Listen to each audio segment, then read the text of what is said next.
All right, we just got this from Amazon. This is supposed to be the #1 Christmas gift.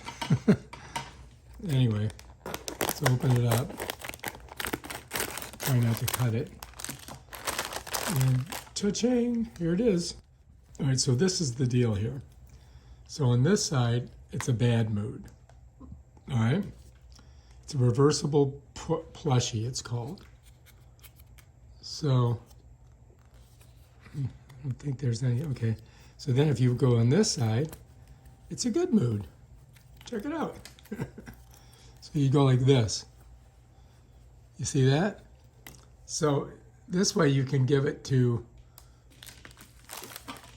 this way you can give this to your girlfriend, and in the morning she can set this on your, on the counter, and you'll know if she's either in a good mood or a bad mood. And that way you can adjust your behavior accordingly.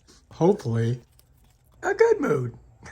All right, if you like this video, subscribe to my channel and check out my other awesome videos. Peace out. Bye.